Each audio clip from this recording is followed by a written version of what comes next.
coffee in there? Okay, here we go. I'm sorry I missed the first question there. Is Yeah. there coffee in there? When you took a sip, you kind of made a I do that face. every episode. I don't know if you noticed that, but yeah. Yeah, it's old coffee and I top it off with water. Mm, So it keeps it nice. going. So at this Okay. point, it's pretty nasty, but it's all right. It's all right. Anyway, welcome everyone. How we doing today? The episode 21 of Two Plant-Based Brothers. I am William the teacher. This is my brother. Daniel, the one beard on the trail, folks.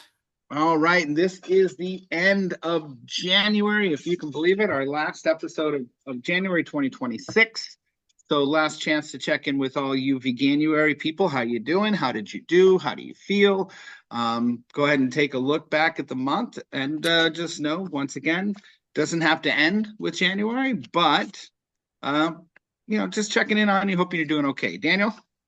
Yeah, no, I think that's a great question for everyone. We are at the end of the month, which January just flew by, it feels like. I feel like it's already the end of the year, December. Checking in with people. I hope you made it through. If you didn't, that's okay too. You tried something new, and that's pretty fantastic. Yeah, and a big shout out and congratulations to everyone who did try something new. And once we said there's always chances to do that, and that's what we're always trying to, not preach, but talk about on this little show here is about this journey through life and the things that we're trying to do. And with that, Daniel, we made some kind of goals or things that we're going to do in 2026, and that's what we're going to talk about. One of them Mhm. in this episode. So, can you see my background? I can, and it is a gorgeous picture of Chula Vista and I don't even know how far you can see, but to the ocean, Pacific Ocean. Yeah, and I think I see I think I see your house right there. Yeah, it's right over there. Right somewhere there. Yeah. Yeah, very good. But yeah, this picture was taken from atop Otay Mountain. That's right. So one thing that we discussed, I think it was in our Blue Zone episode, actually. Well, we talked about it in the 2026 preview, but we also kind of Hmm. graded ourselves in Blue Zone and talked about trying to do more things together Yep. outside, Yep. right? And definitely getting out on one of my goals was to get out on the trails and to do some more hiking, get off the streets per se, get this guy off the streets, get him into the trails. And so, we had this conversation and, we're talking about different things that we could do, right? As Hmm. far as getting up different parts of the trail and having the long-term goal of doing the PCT in 2029. And that seems like a long ways away, but there's a lot of preparation that we can Yep. do to kind of get ready for that. And a lot of that's going to be financial, and a lot of it's going to be physical, and a lot of it's going to be mental. It'll be complete package. Yeah. So, how did we end up choosing Otay Mountain to climb? Honestly, I don't remember, but on the way up, I think you jogged my memory, so to speak. I think we were originally looking out doing the first part of the PCT, and then realized we either don't have the gear or aren't quite ready for a through hike of that nature just yet, especially with the colder temperatures. So we're like, hey, let's do a trail anywhere in the greater San Diego area. We don't have to backpack, we don't have to camp. Let's just do it out and back and come back. I think I told you it's a gradual climb up Otay Mountain, but it's a really good climb in that it's a little over 12 miles round trip. I think originally I thought it was 14, but I think it's like 12 and a half or something like that. And I thought I left it at that. It's kind of how we came to the conclusion of like, hey, let's give it a shot. Yeah, no, it's something like you said. Oh, there's this little mountain that I ran up and over, a few years back or a year back, or somebody made Yeah. it seem like, you just kind of run up and then you run down is piece of cake, right? And Yeah. and and I guess it somewhat is. I mean, the Mhm. gradual part, there was quite a bit of gradualness, Yeah. but The I second tell you, half. The second half, yeah, very gradual. Well, yeah. very gradual. Yeah, but coming up that first part, I really said this was a bad idea. for me. And as you guys know, we watched this, I've walked all over San Diego. I've done lots of hills, and San Diego's very, it's a lot of canyons. If you go through all the neighborhoods and everything, you go up and you go down and climbed. It went up to Mount Soledad. I did Coles Mountain, Hmm. some different things that I've done, but it seemed to me that this was a never ending. I was just hoping that there would be like some more kind of flat Hmm. points. It just seemed like Yeah. that first part, it just kept going up. And Right. this is on a road, right? Hmm. Do you know the name of the road that was actually Well, on? It's it like, it has a name, I'm sure, but it's a fire truck road. yeah, So Fire Truck Road. yeah, so it's a And gravel road up and easy for access for fire trucks, basically. yeah, so it takes you to the top of the mountain. And then, do you know the elevation that it actually goes to? Yeah, approximately 3,500 feet. 3,500 feet. And we were climbing up, and you're like, oh, hey, look at over there. There's Mount Miguel. And I was going, Mount Miguel. I've heard that's a bad boy. A good thing we're not going Yeah. that high, right? Yeah. And then you told me we're actually climbing higher than Yeah. that point. I said, what the heck is going on? Yeah. And at that point, I said, hey, well, let's just see what we can do. When I saw the look on your face, which is very much how you just expressed it there, Yes. I said to you, I said, hey, let's see what we can do. Let's just keep chipping away at it. And then if we go halfway, we go halfway. If we do the whole thing, we do the whole thing. Kind of see where our bodies were. I think we got such a good early start. Yeah. To our advantage was the weather. It was super cool in the morning. Chilly actually when we first got out of the car. Oh, I said, first thing I said when we got out, I said, we're not in La Mesa anymore. And, Yeah. La Mesa is cooler than it is in San Diego. It's in Hmm. the winter, and it's hotter than San Diego in the summer.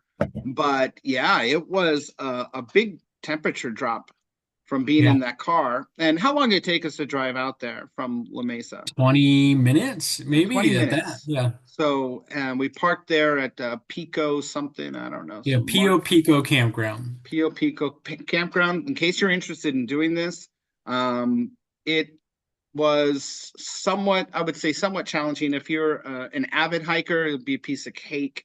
Yeah. If you're new to it, I would be careful. Yeah. If Because the truth is, I'm very happy that I didn't give up and turn around Hmm. after, the first third or half, whatever it was, of the pretty decent inclines, what I would Hmm. consider. I mean, it's almost like climbing that little hill up to my house, I felt like, except for that hill just never ended. It just kept going.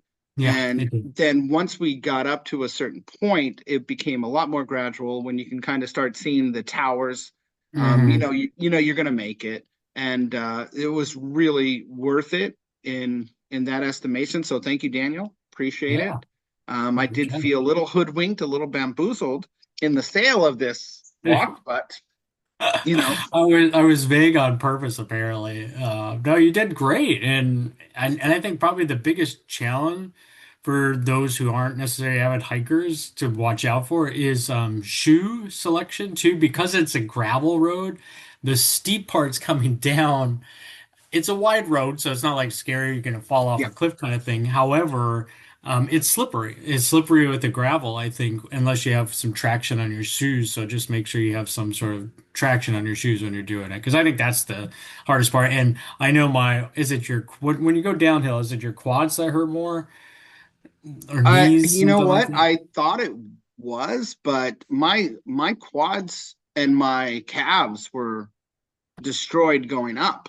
Maybe So, it's the other way around. Maybe it's the but no, going hamstring or down, it something. usually is the quads, but I Usually, don't know. okay.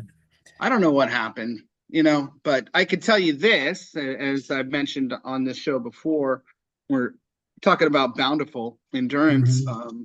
and my shoes, not being the best traction, right? Yeah. These are my street walking shoes, and I almost fell down several times. Yeah. So, There's a couple you know, slip and slides that had it happened, was it but you was did great. pretty interesting. You Yeah, did great. pretty Kept your interesting. balance. Yeah, and And thanks for then letting me use that pole too. I I was gonna say appreciate that. we shared a set of poles. So you had one, I had the other, which I think was super helpful going down. I know, and even up, it kind of helps a little Going bit, up but was great. I think I don't know how long I made it. Maybe mile and a half. I said, I Hmm. need to get some of those poles. And you're like, hey, you can use the other one. I got Yeah. two. Yeah. I said, okay, Like pulling you're rubbing myself it. up. Yeah. No, but it was a good adventure and it was great. And I think as you mentioned, the temperature was very cool. Hmm. And it was almost, when we were going up, there were these certain parts that almost felt Arctic. I mean, there was just like, I don't Hmm. know what it was, these certain sections. If you're a scientist, or you probably understand barometric pressure and all this other stuff and what creates it. But there was almost like someone opened a refrigerator door at Yeah. certain points, and it was really cold. And Yeah. it was nice, don't get me wrong, because when you're exerting yourself like this, I think Hmm. cool's better. But I definitely worked up a good sweat on the way up, and then we enjoyed the view, took a look around, and then came back down. And on the way up, Daniel, how many cars did we pass? On the way up, I think just one came down and around, if I'm not mistaken. It was one truck, and then by the time we got up there, there's like several cars that had come up from the top. So it is an off-road vehicle road. So there's like people who go up there to do off-roading. So you do have to. There's not. I mean, I think we're the only hikers on it on a I did not Saturday. see anyone else, but going Yeah. up, there was one person coming down. And Yeah. then as we got to the top there was like a caravan of cars, like Yeah. Like four four. trucks that came down just from that top point. And that last part was a little bit of a bear too. You think you're Yeah. there, and it's one of those things, guys. It's mental, right? And when you think you're there, you could, there, and then you just got Mhm. to go or kind of circle around, and then you Yeah. got to climb up to the top there. And seeing those cars coming down, or those trucks, I don't think a car Yeah, would they're be a all good trucks. idea. Yeah. No. So that's something that if you do decide to do this, be aware of, that there are people. We came to the top, there are people camping there and enjoying the view and having a good Mhm. time. And then on the way back down, we again encountered several Mhm. people going up. Um, and I would say at least five motorcyclists. Yeah, yeah. I'd Yeah, say there's like a the one pack of five three. motorcycles and then a couple other vehicles too. Yeah. So yeah, that was an interesting thing, is sharing a trail with cars, and because there's vehicles, I should say, there's plenty of room to walk, but you do want to be aware of your surroundings. I would Hmm. say that if you're the kind of person like myself who enjoys listening to music while you walk or do something like that, just keep your wits about you, your Yeah. wherewithal, and understand that sometimes these corners can be kind of blind. These vehicles are not going to be going fast, Yeah. because one wrong turn and they're going to end up like that one truck we saw. Yeah. That's Been there been for years at the it's bottom of been the down there gully. for a few years, but yeah, man, that's something that could happen to you if you're one of these people. And it's just like sometimes I think, correct me if I'm wrong, one of these motorcycle guys was going pretty fast down, and I'm just like, bro, you better Remember watch that. the remember the cyclist? Like he was hauling on the way down. Was it a cyclist that was the one that was going Well, faster? there could have been a motorcycle that went fast too, but I remember the Yeah, cyclist when we got to the top, he was just like coming around the corner and he was going pretty fast, yeah, going uphill, yeah, considering. And that was when we were just coming down, I think. And then we got passed by him later on the way down, and he was flying. yeah. I don't recommend that. I don't No. recommend it because once again, you could just really slide pretty easily, and then it's Easily, adios so easily. amigos, man. It's He just might have like, been in the gully for all we know. I don't know. yeah, don't know. But anyway, I would say it was a good adventure. I would recommend Yeah. it. I wouldn't say that this is quote unquote starter hill. No. This is something you want to work up to. I think, like, really, one thing that there's an expression, right? It's all downhill from here. That's not always the best thing. Um, it sounds great, and as we descended, that first part, once again, is the gradual part. The first part going Mhm. down is very gradual, and then you get to the steeper section as your legs are tired and your feet are slipping a bit, and you just really want to put your feet up, and I tell you, man, that was really hard.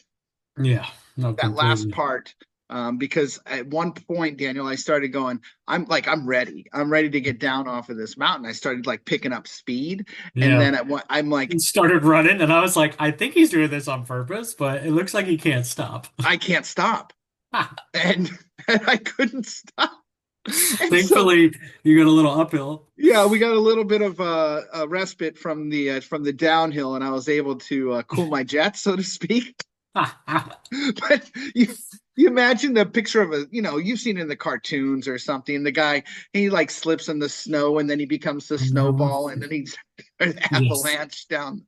Man, but that was close. So if you get the urge to just start picking up the pace because you're tired and you want to finish, don't do that. Don't do that. Slow and steady wins the race. Make sure you're safe, but have a good time. Otay Mountain. Which street was it off of? It was off of Campo and then Otay Lakes Road. Yeah, Otay Lakes Road, yeah. Off the Okay. 94 and then Otay Lakes Road, yeah. Yeah. And it took us I think about 3 hours to get up for everyone for context and about 2.5 to come down. So obviously faster on the way down, but it was a good hike. I recommend for everyone is especially if it's the summer, if you go in the summer, they bring plenty of water. I think I brought 64 ounces total, and I think you believe you told me you taught me all the quarts and the half gallons and everything. We did a lot of math on the hike, a lot of good conversation too. But yeah, Yeah, but we bring did plenty of water because we you can yeah. get really sunbaked in the summer. Yeah, but that was very interesting. We did talk about math quite a bit, and it was very difficult for me to explain something to you without a chalkboard, right? Yeah. And I'm Yeah. trying to explain that the numbers work. I have it in my head. I did this divided by that, multiplied by that, and you're like, I need to see it. I don't believe it, and it's just like. And it's one thing that kept my sanity is going up, and I was just like, it was tiring, but then you start working on other things, right? And we Yeah. had some really good conversations, some in-depth conversations, and that's the great thing about being able to do this with you and Mhm. not being by myself. And I like to walk by myself, but honestly, it was a chance to have another focus besides, gosh darn it, my legs hurt or I'm breathing Right. hard. This Right. this hill will never end. Well, let's do some math instead. So Yeah. And that took a good chunk of time, by the way, to math yeah, check your math. yeah. And then measurements and whatnot. So a lot of good times. But really quickly, Daniel, we went up. What would you say it's the north side? Yeah, the north side of the mountain. So there's three entrance points for Otay Mountain. You have the east, which is like Dulzera area. I Mhm. believe that's how you say it. The west, which is over by the federal penitentiary, base of the mountain, and then the north side of the mountain, which is where Pio Pico campground is. Yeah, and then there's nothing from the south because that's a border. The mountain actually goes just up to the border practically. So we had a really good view of Mexico, and it was pretty cool, man. It's Hmm. just one of those things. It's just cool. The things you can see when you get up high and with 360 view Yeah. and being able to see all that. It's not something you're going to get on the ground. So if you want the view, you got to do the climb. Yeah. That's it. And you did both. You've done two different ways now because Mhm. the first time you did it, you came up the. I came up the west side, which you're actually technically not supposed to do. There are a bunch of signs that say "Do not enter," must enter from the Pio Pico Oh, campground so site. so I'm Yeah. not. I should not have mentioned that because No, you. you can mention it. And for a hiker, it's not a big deal. For anybody who's off-road driving, you really can't access the road. They have a fence and a gate there, but technically, you got even as a hiker, you're supposed to enter the other way. And then I haven't done the Dulcera area. I'm assuming you can do that as a hiker. But so I did want to do that disclaimer. So I'm glad you actually did mention Yeah, I mean that's the thing. Is it mentioned you've done it before, but you've come up two different ways. You've it. gone down the same way twice. Right. So anyway, that's it, guys. That's all we really have today. Mhm. And here's the thing: get outside. Yeah. Get outside, go enjoy it. Especially, for some of you watching, you might be covered in a foot of snow right now. I'm Ooh. sorry. We're Ooh. not here in San Diego. We're not here in Southern California. Um, No. So if you can get out and enjoy it, and we'll be talking about different trails we're doing. We'll be talking about different Hmm.